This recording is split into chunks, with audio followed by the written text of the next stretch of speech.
ang mga kwento ng pag-ibig, kwento ng buhay at kwento ng pag-asa dito sa Barangay Love Stories. Love Stories.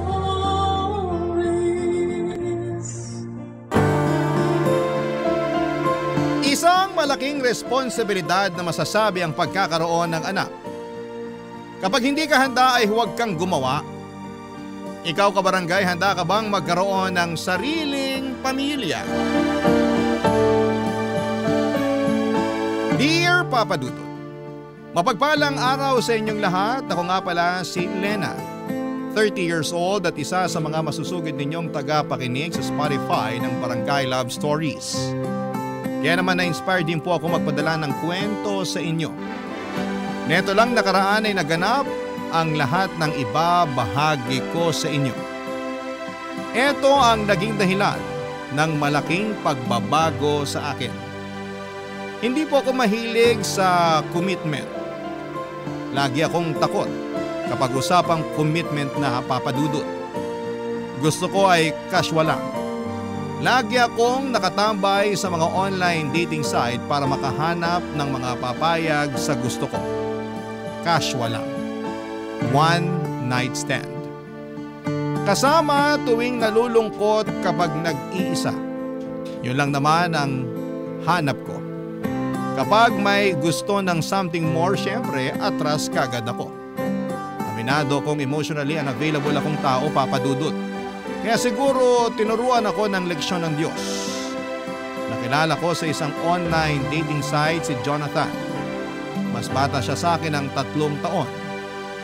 Alam niya kung ano ang pinasok niya at hindi naman siya humiling ng kahit na ano. Gusto lang din niya ng laro. Gusto lang din niya ng kasama at laro. Pinayagan ko yun. Unang pagkikita pa lang namin ay may nangyari na kaagad sa amin. Nagkaroon kami ng koneksyon pero sa kama lang.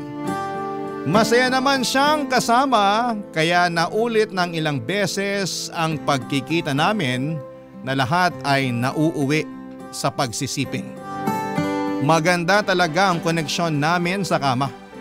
At iyon ang naging dahilan para aksidente niya akong mabuntis. Hindi kami nag-ingat dahil nadala kami ng init ng katawan. Hindi ko yon natanggap kaagad. Hindi naman ako handang maging ina pero nangyari na. Ayaw ko namang ipalaglag dahil para sa akin ay wala namang kasalanan ang nasa sinapupunan ko. Dahil dito papadudot ay kinausap ko si Jonathan tungkol sa ipinagbubuntis ko, papadudot.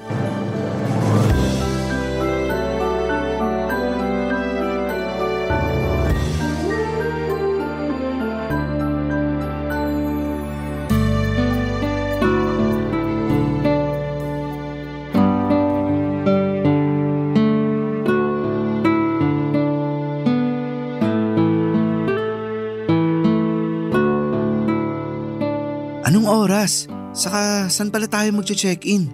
Hindi mo sinabi sa akin sa chat. Mag-usap muna tayo. Sige, order lang ako ng beer natin. Asan ba yung waiter dito? Bawal sa akin ng beer. Orange juice na lang. Kailan pa naging bawal sa'yo ang beer? Ginagawa mo na ng tubig ang alak kapag nagkikita tayo eh. Dati yun, iba na ngayon. Bakit biglaan na ata ang pagbabago mo? Hindi ako ready. Buntis ako. So, hindi na tayo pwedeng mag-check-in? Narinig mo ba sinabi ko? Oo, buntis ka mo. So hindi na tayo pwede mag-ano? Di ba bawal yun kapag may baby na sa tiyan? Hindi mo man lang ba tatanungin kung sinong ama ng dinadala ko? Ako ba o iba? Malamang ikaw! Alam mo namang ilang buwan na tayo nag-aano. Malay ko ba kung may on the side ka pa dyan? Seryoso ako, Jonathan. Totoong buntis ako at ikaw ang ama. Eh di congrats sa akin. Magiging ama na ako. Hindi ako nakikipaglokohan hindi to prank. Alam ko. Ba't ganyan ang reaksyon mo sa binalita ko? Kasi masaya ako. Masaya? Hindi planado tong pinagbubuntis ko. Ako lang ba ito nagpapanik sa sitwasyon natin? Hindi ko nga alam kung bakit ka nagpapanik. Malaking blessing ang isang sanggol. Pues hindi ako ready sa blessing na to. Kaya kung may kilala kang santo na malapit sa Diyos, dasalan mo na para bawiin to. Uy, wag naman. Gusto ko pang maging tatay. Paninindigan ko yan. Seryoso ka ba, Jonathan? Hindi biro tong pinagbubuntis ko. Malaking pagbabago buhay natin. Ano naman ngayon? Balang araw naman magiging nanay ka at magiging tatay din ako. Maaga lang nangyari sa atin, pero nakatadhana na to. Sigurado ako. Nakatadhana akong mag-rescue ng mga aspin at maging cool na tita, hindi maging ina. Saya na yung role na binigay sa'yo ng Diyos. Huwag ka nang pumalag. Mahalin mo na lang. Hindi ko alam kung bakit ganyan ang reaksyon mo eh. Pero mamaya lang, sigurado akong matatauhan ka na. Maiisip mo na hindi ka pa handang maging ama. Malabo yan. Gusto ko talagang maging ama. Saka pwede naman na akong magkaroon ng anak sa edad ko. Huwag kang pakakasiguro. Gusto ko talagang maging ama para may i-flex ako sa Facebook. Karamihan kasi ng mga tropa ko may mga anak na. Makijoin na rin ako. Saka para may dahilan ako para tumakas kapag sobra na sa inuman. Higit pa sa pagpe-flex sa Facebook ang pagkakaroon ng anak. Malaking responsibilidad to. At willing naman akong akuin kung gusto mo. Huwag mo sanang ipapalaglag ha. Araw-araw ako makokonsensya kapag ginawa mo yan. Alam ko karapatan mo bilang babae kung gusto mong ituloy ang pagbubuntis mo o hindi. Pero sana may isip mo na hindi ka naman nag-iisa sa pagharap niyan. Andito ako. Kami ni nanay. Ipapakilala kita sa kanya. Magugustuhan mo siya. Jonathan! Ramdam ko na natatakot ka. Siguro mamaya makakaramdam din ako niyan. Pero mas inunahan kasi ako ng saya. Ikaw din. Baka mamaya maging masaya ka na sa bagong blessing na dumating sa buhay natin.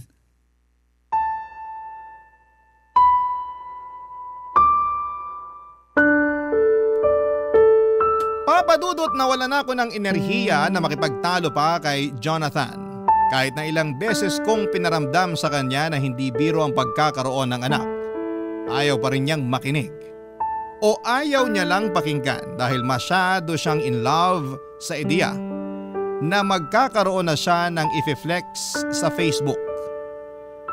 Tinawagan ito ang kanyang nanay para ibalita ang mga nangyari. Mukha namang maayos ang naging usapan nila, Papadudot. Mukhang mabait din ang nanay niya. Pagkatapos noon ay sinabi ni Jonathan na gusto ng nanay niya na tumira muna ako sa kanila habang nagbubuntis ako. Gusto nilang alagaan ako at ang magiging anak ko. Aaminin ko na natouch ako sa mga sinabi ni Jonathan. Yun kasi ang unang beses na may trumato sa akin na parang isang pamilya. Wala kasi akong nakagisnang magulang. Lumaki ako sa tiyahin ko at noong mismong dibo ko ay kinausap na niya ako para umalis na sa bahay niya. Hindi na raw niya ako kayang buhayin pa. Nasa tamang edad naman na raw ako para makapagtrabaho. Umalis ako sa bahay ng tiyahin ko sa mismong 18th birthday ko. Hindi ko alam kung saan ako pupunta noon. Bitbit ko ang 2 malaking bag kung saan ay nakalagay ang mga gamit ko. Pansamantala ay nakitira ako sa best friend ko. Umalis din ako makalipas ang 2 buwan dahil panayang parinig sa akin ng mga magulang niya. Nakahanap ako ng trabaho at nagsumikap. Mula sa pagbe-bed space ay nakakuha na ako ng sarili kong kwarto. Paunti-unti ay umayos ang buhay ko. Ito ang dahilan kung bakit natatakot akong mapalapit at mapamahal sa iba. Natatakot ako na isang araw ay abandonahin din nila ako tulad ng ginawa ng mga magulang at tiyahin ko. Kaya naman malaking pagbabago talaga sa akin at tinanggap ako nila Jonathan at ng kanyang nanay at masarap pala yon sa pakiramdam, Papadudot.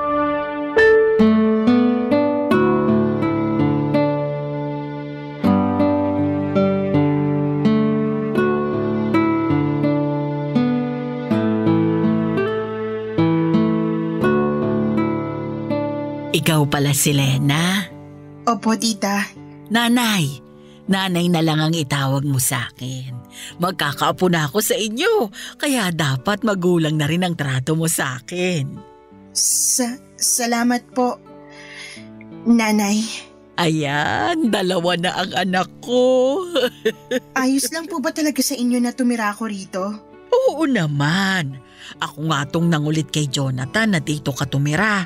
Lalo na nung nalaman ko na umuupa ka lang daw ng kwarto. Tama ba? Opo, yun lang kasi yung kaya ng sahod ko eh. May mga kasama ka ba ron na tenants?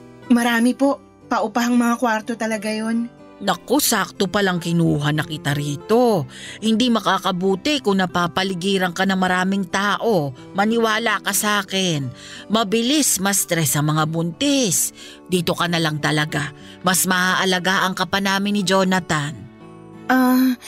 Nasan po ba si Jonathan? Hindi kasi siya nagre-reply sa mga chat ko. Pabalik na yon.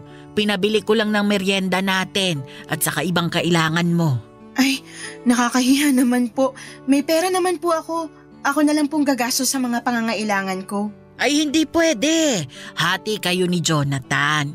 Pag lumabas ang bata, sisiguraduhin ko naman na si Jonathan na ang magtatrabaho para masustentuhan lahat ng pangangailangan ng apo ko. Hindi ko naman po pwedeng iasa sa kanyang lahat eh. Kawawa naman siya. Makakapagtrabaho pa rin naman ako, makakapag-ipon pa para panghanda sa panganganak ko at sa iba pang mga pangangailangan naming mag-ina. Lena, naisip ko lang, paano kaya kung pagkatapos mong manganak huminto ka na sa trabaho? Para naman matutukan mo ang anak mo. Wala ka naman po problemahing bayarin sa upa kasi libre na ang lahat dito para sa'yo. Pero gusto ko pa rin po sanang may trabaho para mas malaki ang maipon namin ni Jonathan para sa anak namin. Iba na talaga ang henerasyon ngayon, ano? Nung panahon kasi namin, kailangang huminto sa pagtatrabaho ang mga nanay para may magbantay sa mga anak. Kaya ko naman pong pagsabayin. Ay naku, sa una lang yan. Pero kapag nahawakan mo na ang anak mo, halos ayaw mo nang bitawan at ayaw mo na ring bumalik sa trabaho. Lagi mong mamimiss, lagi kang mag-aalala. Marami akong pamangkin na ganyan ang nangyari. Saka ako na po siguro po problemahin kapag nandun na ako. Sa ngayon, gusto ko pa rin pong magtrabaho para may maiabot naman po ako sa inyo kahit papaano. Hindi mo kailangan akong abutan. Ano ka ba? May pinagkakakitaan naman ako. Ipunin mo na lang para sa anak mo. Salamat po, tita. Anong tita? Di ba nanay na ang itatawag mo sa akin? Hindi pa rin po ako sanay. Sanayin mo na. Kasi magtatampo ako sa iyo kapag hindi. Wala po kasi akong tinawag na nanay mula pagkabata. Kaya parang ang hirap sanayin ng dila ako na banggitin ng salitang yan. Nakwento nga sa akin ni Jonathan. Kaya pinilit ko talaga siya na kunin ka rito. Kailangan mong magkaroon ng isang ina para alam mo kung paano maging ina sa magiging anak mo. Salamat po, nanay. O kung may kailangan ka, huwag kang mahihiyang magsabi sa akin. Ituring mo akong isang ina. Salamat po. Nay, Lena, nakabili ako ng merienda. Okay bang paglihian mo tong inihaw na mais at taho? Bakit naman ikaw ang magdedesisyon sa paglilihian ni Lena? Hindi ba pwede yun? Natakam kasi ako nung nakita ko to sa palengke eh. Ikaw ata ang naglilihi eh. Ganyan din ang tatay ni Jonathan dati. Siya ang nauunang maglihi kesa sa akin. Dalin mo na rito yung mais sa taho na yan. Maski ako nadamay sa paglilihi mo, Jonathan. Nagkatawanan at nagkantsawan pa ang mag-ina habang hinahanda ni Jonathan ang merienda namin, Papa Dudut. Napangiti na lamang ako. Ganito pala ang pakiramdam na mapabilang sa totoong pamilya. Tahimik lang ako noon at pinagmamasdan silang dalawa. Ang saya nilang tignan. Hindi ko yon naranasan. Hindi ko man na-experience ang bonding na ganoon pero ramdam ko na masaya yon sa pakiramdam. Kita ko naman sa mga mata nilang dalawa na maganda ang koneksyon nilang mag-ina. Nagkakwentuhan na rin kami tungkol sa pamilya ni Jonathan. Nalaman ko na 10 years old pa lamang si Jonathan nang mamatay ang tatay nito. Isang seaman, malaki naman ang naiwang pera sa kanila. Sapat para masustentuhan ang pag-aaral ni Jonathan hanggang kolehiyo. Pero hindi na rin nakapagtapos ng kolehiyo si Jonathan dahil tinamad na ito. Tinanggap na lamang yon ng nanay niya. Ang nanay niya ay isang retired na guro sa elementarya. Hindi na kasing laki tulad ng dati ang hawak nilang pera, pero sapat lamang ang meron sila para sa simple at komportableng buhay. Si Jonathan naman ay nagtatrabaho bilang ahente ng mga sasakyan. Marami akong nalaman tungkol sa kanilang pamilya. Masaya ako sa mga nalaman ko. Naisip ko na safe ang magiging anak ko sa poder nila. Ramdam ko. Kaya naman ang bilis lang din gumaan ang loob ko sa kanila, Papa Dudut. Sa pagdaan nga ng mga araw ay mas lalong tumitindi ang saya ko. Sa wakas ay nagkaroon na ako ng pamilya. Siguro nga ay totoo ang sinabi ni Jonathan. Malaking blessing ang sanggol sa aking sinapupunan dahil sa pinagbubuntis ko ay na-bless ako ni Lord ng pamilya sa katauhan ni nanay at ni Jonathan.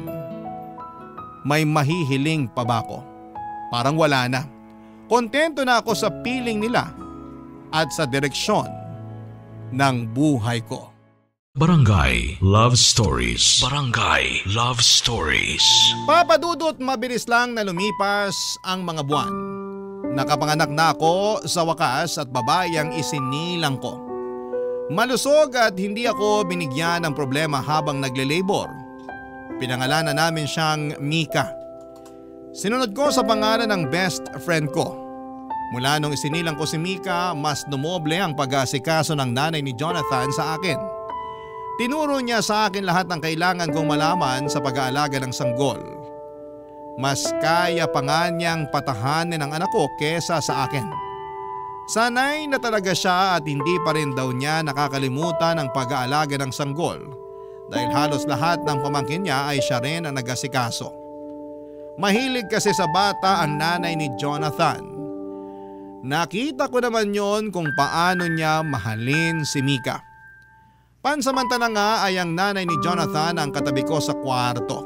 Para mabantayan niya si Mika, si Jonathan naman nung lumagpas ng 1 buwan ng baby namin ay nakitulog na rin sa kwarto. Sa sahig siya natutulog, Papa Dudut. Katabi ko pa rin sa kama ang nanay niya. Natatakot kasi ang nanay ni Jonathan na baka maipit nito ang baby namin. Malikot daw kasi si Jonathan matulog. Totoo naman. Ilang beses ko na yung na-experience kahit nung hindi pa ako nabubuntis. Alam na alam talaga ng nanay ni Jonathan kung paano kami alaga ang mag-ina. Habang buhay kong ipagpapasalamat na napunta ako sa kanila. Ang tanging naging problema ko na lamang ay si Jonathan.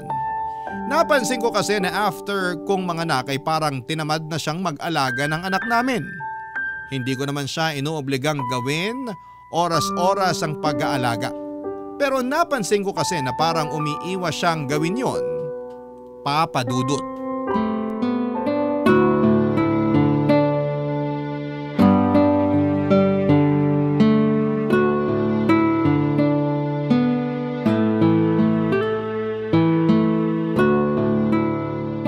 Oh, isoli ko na si Baby Mika sa'yo.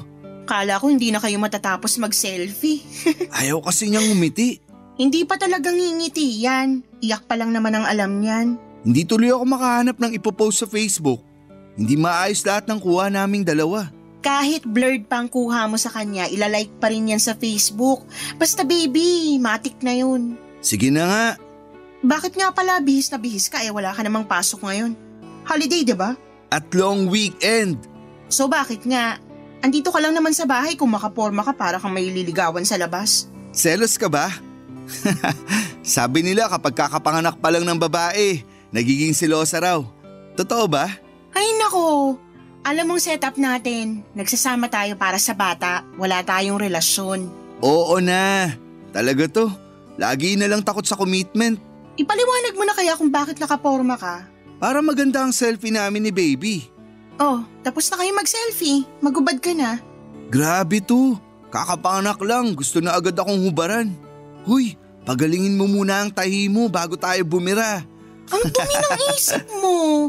Ang ibig ko sabihin, magpalit ka na ng pambahay para komportable ka na at matulungan mo na rin ako sa pagbabantay kay baby. Aalis ako. Huh? Saan ka naman pupunta? Out of town, kasama ang mga katrabaho at tropa ko. Ngayon na? Oo, kaya nga ako nakabihis, di ba? Hinihintay ko na lang yung tropa ko magsusundo sa akin. Bakit ngayon mo lang sinabi sa akin? Hindi mo man lang pinaalam. Bakit ako magpapaalam? Wala namang tayo. Diyos! Seryoso ako. Alam mo naman kailangan kita sa pag-aalaga ng baby natin eh. Kaya nyo na yan ni nanay.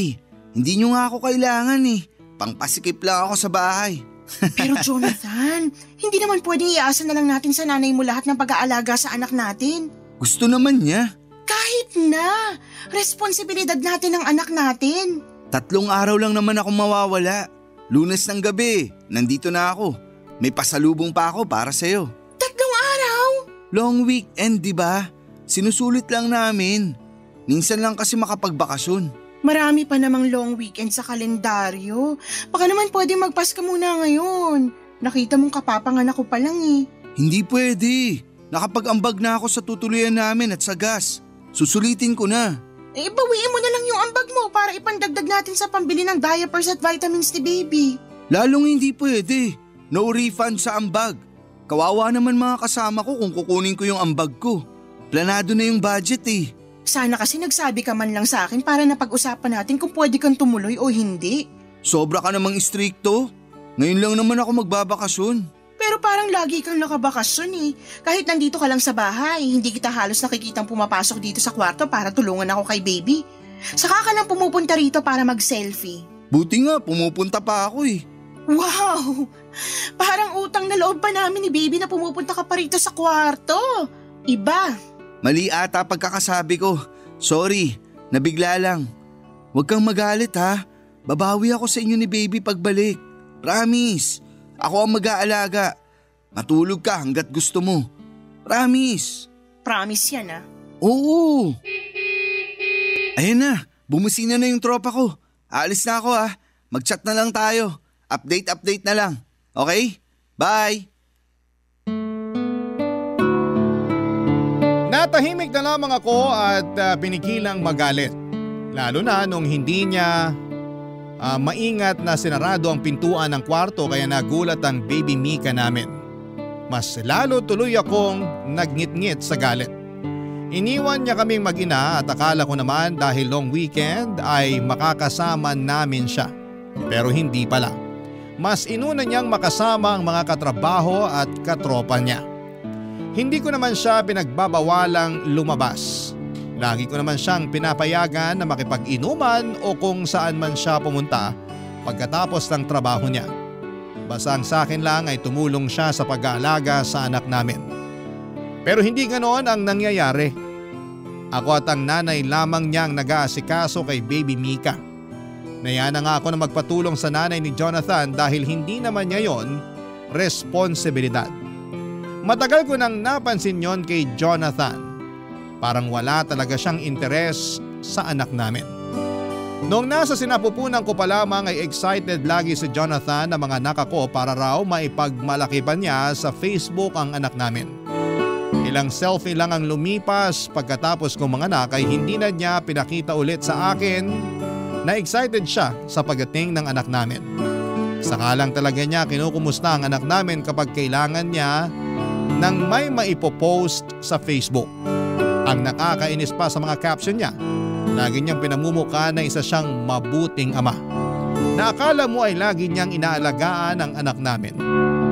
Kung alam lang ng friends niya sa Facebook na parang ginagamit lamang niya ang anak namin para may maipost siya at magmukhang dakila papadudot.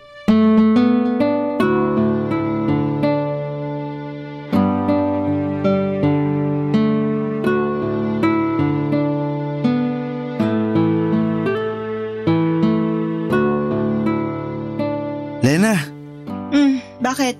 may sasabihin ako. Nakita mo ba yung mga medyas ni baby? Nawawala yung ibang pares eh. Hindi ko alam. Tanong mo na lang si nanay. Siya naman yung naglalaba. Pwedeng ikaw na lang ang magtanong o kaya tulungan mo akong hanapin dito. Baka nandito lang sa cabinet eh at naihalo sa ibang damit. Huwag mo nang pahirapan ang sarili mo. Itanong na lang natin kay nanay. Lagi na lang tayo nagpapatulong at nagtatanong sa nanay mo. Mahiya naman tayo. Ang simple lang nitong paghahanap ng mga pares ng medyas. Kaya na natin to. Tulungan mo ko. Kailangan na ba niya? Sana. Ang init pa kaya? Lamigin ang paan ng anak mo. Hindi mo ba alam? Ngayon ko lang nalaman. Hindi ka naman kasi nagtatanong. Mukhang mauuwi na naman to sa away ah. Ano ba yung sasabihin mo? Ano kasi? May bagong labas na cellphone. Oh, tapos? Gusto ko sanang bumili. Sira na ba yung cellphone mo? Hindi pa naman. Eh di wag ka munang bumili. Hindi practical eh. Tulungan mo na akong hanapin yung mga pares ng medyas ng anak mo bago siya magising. Mas importante to. Mas importante ang cellphone mo kaysa malamigan ng paa ng anak mo? Hindi naman yan ang ibig kong sabihin. Mali lang ako ng nagamit na salita.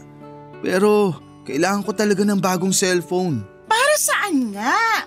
Kung parehas lang naman ang purpose sa dati mong cellphone, mas maigi na wag ka na munang bumili. Nagsasayang ka lang ng pera. Ipunin mo na lang para sa future na pangangailangan ng anak natin. Puro na lang anak natin. Paano naman ang kailangan ko? Ano? Sana mali ang rinig ko sa sinabi mo.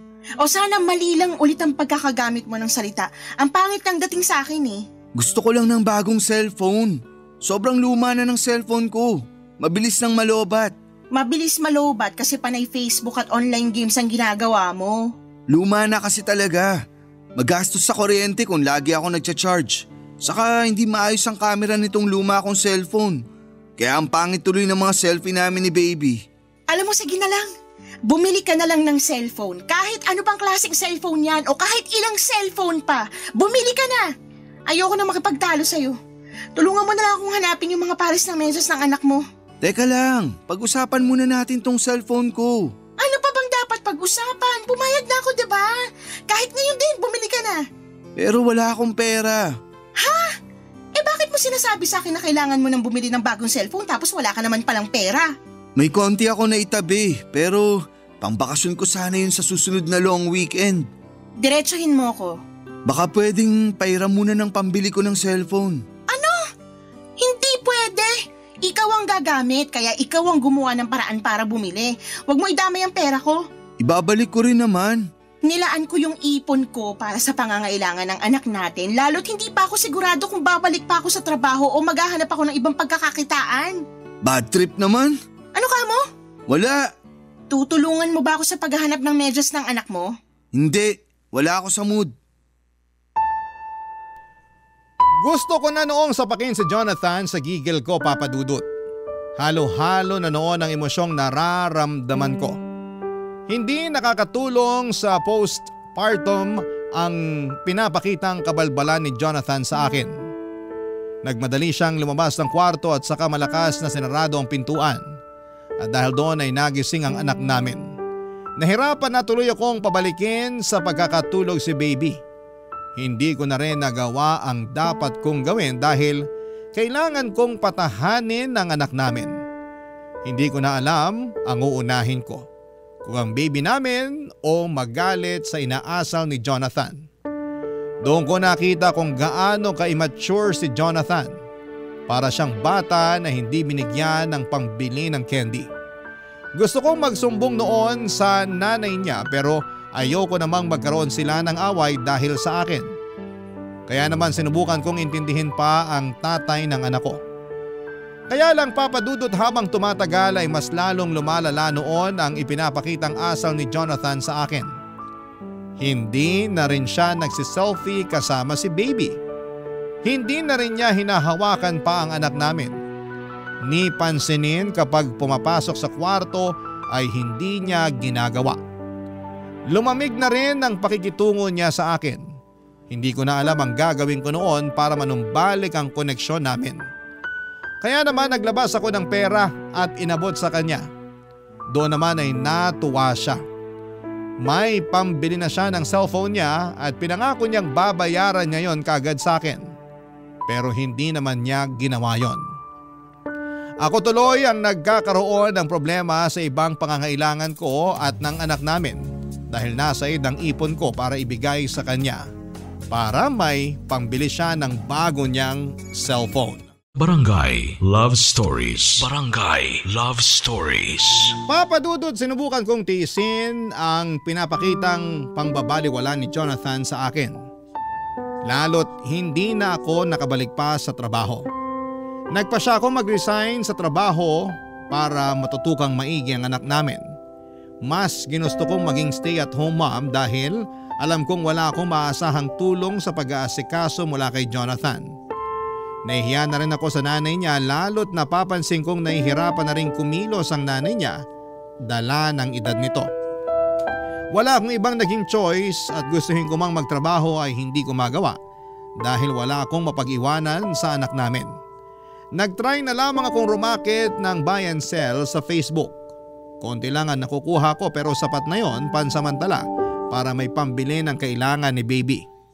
Hindi pa rin kasi ako binabayaran noon ni Jonathan mula sa inutang niyang pambili ng cellphone sa akin. Mali nga ata na nakabili ng cellphone si Jonathan dahil mas lalo siyang nakatutok dito. Napabayaan niya lalo ang pag-aasikaso sa anak namin. Napadalas nga ang pagsiselfie niya pero puro siya lamang ang pinopost niya. Hindi na niya sinasama ang anak namin. Samantalang yon ang isa sa mga dahilan niya kung bakit gusto niyang magkaroon ng bagong cellphone para maayos ang pictures ng anak namin na ipopost niya. Pero hindi na niya pinost ang tungkol sa anak namin. Palihim akong nasaktan doon. Pero sinubukan kong baliwalain dahil mas kailangan kong maging matatag para sa anak namin. Lalong mas kinailangan kong maging matatag, lalo't na lamang kong nag-resign na pala sa trabaho itong si Jonathan Papadudut.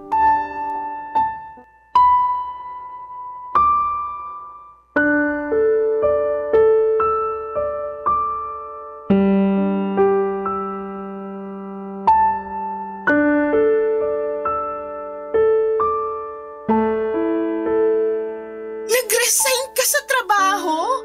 Oo nga, paulit-ulit. Bakit mo naman ginawa yun? Hindi ko na kaya yung pangpa-power trip ng boss ko. Lagi akong pinapagalitan. Bakit ka pinapagalitan? Kasi may mga palpak ako sa trabaho. Pero kailangan bang pagalitan? Pwede namang kausapin na lang. Para naman siyang isip bata. Lagi na lang mainit ang ulo niya sa akin kapag nagkakamali ako. Kahit sinong boss naman siguro magagalit kapag may palpak na ginagawang mga empleyado niya. Pero walang personalan. Parte yun ang trabaho niya. Sigurado namang lilipas din yun. Gusto ka lang niyang matuto. Di ko naman kailangan ng advice mo. Pinapaliwanag ko lang sa'yo. Grabe ka naman, Jonathan. Nag-resign ka pa talaga kung kailan naman wala rin akong trabaho. Ikaw din naman nag-resign ah. Pinagalitan ba kita? Nag-resign ako para may mag-alaga sa anak natin. Baka nirarason mo lang yan kasi ayaw mo na magtrabaho. Andiyan naman si nanay na mag-aalaga ng baby natin. Bakit di mo na lang siya gamitin? Kasi nakakahiya na iaasa sa nanay mo yung responsibilidad natin kay baby Mika. Hindi naman siya nagre-reklamo. Ikaw lang tong gumagawa ng issue. Hihintayin pa ba natin na magreklamo siya? Jonathan naman. Sana pinag-isipan mo munang mabuti bago ka nag-resign. Saan tayo kukuha ng panggasto sa anak natin? Mukha namang may ipon ka pa, no? Doon muna. Wala na akong ipon. Di ba binigay ko sa'yo para pangbili ng cellphone mo? Bakit parang naniningil ka na ha? Wala pa akong pambayad. Kita mong kaka-resign ko lang sa trabaho. Hindi ko na inaasahan na magbabayad ka. Kasi kung gusto mo talaga magbayad, sana dati pa. Kung alam ko lang na isusumbat mo sa akin yung pinautang mo, sana hindi ka na lang nagpairam. Sana nga hindi na lang eh. Para may pera pa ako para sa mga kailangan ng anak natin. Ngayon, wala na. Wala na yung ipon ko. Pareho pa tayong walang trabaho. Paano na to? Meron pang pera si nanay. Iaasa na naman natin sa kanya. Apo naman niya yan. Gagastusan niya yan. Grabe ka. Huwag na tayong magtalo. Nangyari na eh. Pakiusap maghanap ka na agad ng trabaho. Kailangan natin ng pera ngayon. Pahinga muna ako sa trabaho. Dito muna ako sa bahay. Jonathan! Huwag mo naman sana akong pilitin na magtrabaho kung hindi pa ako ready. Nasak din ako sa pagkaka-resign ko sa trabaho. Bigyan mo ako ng time na makamove on. Hindi tayo hihintayin ng mga bayarin, Jonathan. Tayo mag-a-adjust sa mga gastusin, tandaan mo yan. Hindi kasi ganun kadaling maghanap ng trabaho. Ayun naman pala eh. Sana yan ang naisip mo bago ka nag-resign. Wala eh. Nangyari na. Maliligo lang ako saglit. Pwede bang ikaw na muna magpalit ng diaper ni baby? Kailangan ko mag-relax sa banyo. Nasa sala lang si nanay. Teka, tatawagin ko. Subukan mo namang palitan ng diaper ng anak mo kahit minsan. Trabaho kasi yan ng mga babae. Wow, Jonathan! Trabaho mong asikasuhin ang sarili mong anak. Hindi nga ako marunong dyan. Ikaw na lang.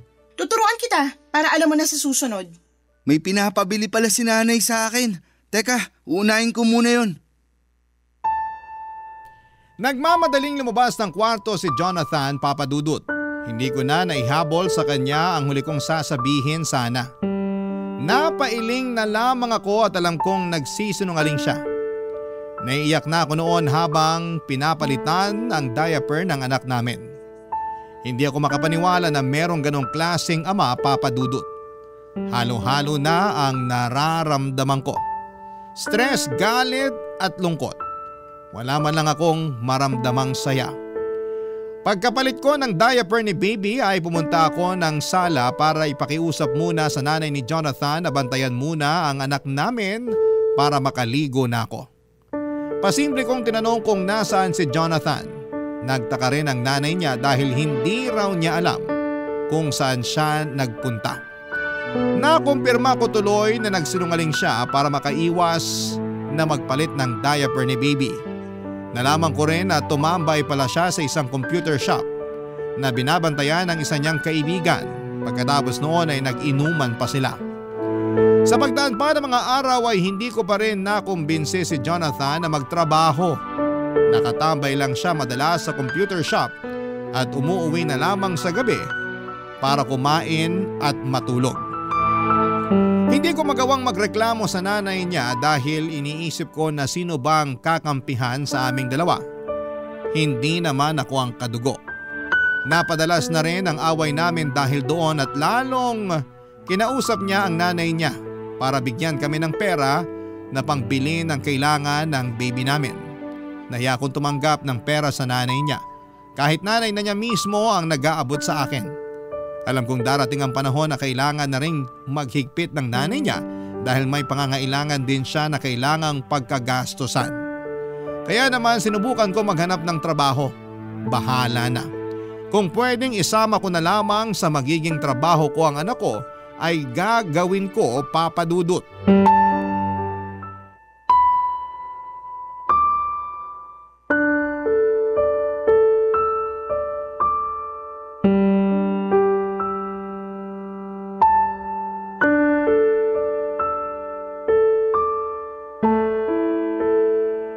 Lena, mag-usap tayo.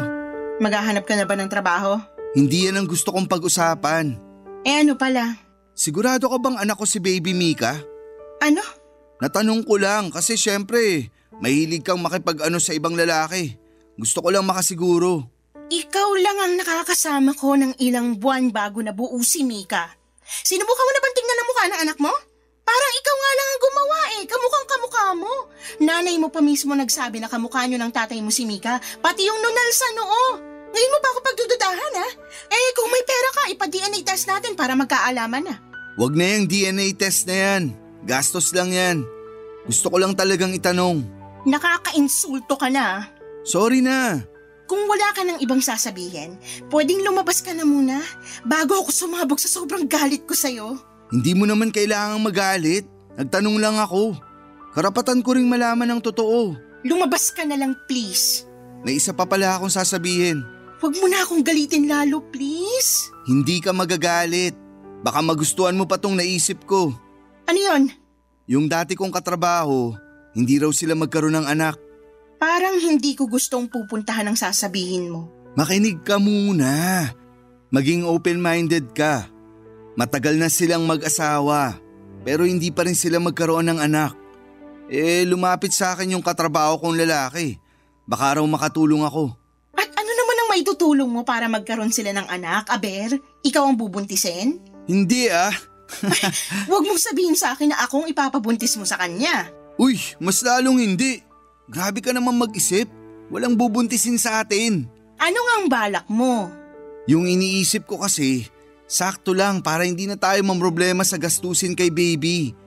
Kasi napapansin ko, lagi ka nalang stress at malungkot dahil kay baby. Walang kinalaman si Baby Mika sa stress at lungkot na nararamdaman ko. Akala mo lang yun. Pero sobrang stressful talaga ang magkaroon ng anak. Lalo kung hindi pa handa yung magulang, di ba?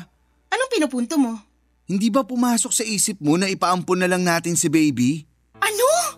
Makinig ka muna bago ka magalit. Hindi ko na kailangan makinig para hindi ako magalit. Hindi effective. Galit ako sa lahat ng sinasabi mo. Yung katrabaho ko kasi, nakwento ko sa kanya na pwede niyang ampunin si baby para maalagaan at mabigyan ng magandang future. Kasi hindi natin kayang gawin yun, di ba? Pareho tayong walang trabaho. Tapos, wala ka pang kasamang mag-aalaga sa kanya. Hindi ako makapaniwala na naisip mo yan. Gusto ko lang maging praktikal. Paano ba natin bubuhayin ang anak natin? Pareho tayong walang pera. Grabe ka, Jonathan. Grabe. Pumayag yung katrabaho ko na ampunin si baby. Sabi nga nila, baka mag-abot pa sila ng 5K sa atin para pasasalamat. Mag-a-update naman daw sila lagi sa kalagayan ni Baby Mika para makampante tayo. Saka Lena, bibigyan tayo ng 5K. Ayaw mo pa nun?